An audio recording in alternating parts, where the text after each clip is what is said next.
Hello， 歡迎收看不會寫的閩南語漢字，我是小張。肚子餓，閩南語就要說腹肚枵。這字枵到底安怎寫？這集看完你就知。一開始我們來看台灣教育部的推薦用字，枵就寫這個字，是安怎就寫這個字？因為在清朝有一本字典叫做《正字通》，裡底有寫這句話：人飢月枵飽。但是這本字典是清朝的字典，在清朝之前無這個講法。咱來看說文解字安怎寫。目經康也，有希也。清朝的官話根本就不是閩南話，所以小張認為這個字是不妥當的。那不然要寫哪一個字呢？小張直接講結論，寫這個字，在《說文解字》裡面寫飢也，將失，什麼聲？這個字會使讀作我，嘛會使讀作我。其實都是 o 跟 a 互相轉運的字，但是這集咱先按下不表，咱回頭回來討論正字。這個字在運輸裡面有記錄，愛讀作五，第三條的五，嘛會使讀作第七條。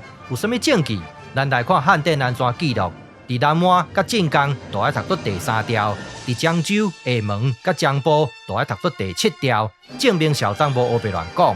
在台灣，我們都讀作五，第七調的五。那這個字為什麼可以讀作枵呢？請聽小張慢慢說來。其實這個字也是 o 跟 ao 互相轉運的字。我們已經講過很多遍了，今天來舉新的例子。後悔的後，嘛會使讀作後生的後；小心的小，嘛會使讀作小人的小；數學的數，嘛會使讀作算小的小。這個字會使讀作橋，嘛會使讀作橋。教育部就是記錄這兩個音。現在問題來了，這個字怎麼讀呢？我們剛才有討論過，可以讀作第七調的五。根據 o 跟 ao 互相轉運之後，這個字也可以讀作枵。先來討論這個一，它就是個幫助發音的介音，可有可無。接下來我們來討論這個個的濁音聲母。這個濁音聲母呢，有一個特殊的地方，就是很容易聽不到。咱若是徛較遠的，這個枵就會聽作變夭，所以這個音就是安尼來的。講完聲母甲韻母，咱即馬來講聲調。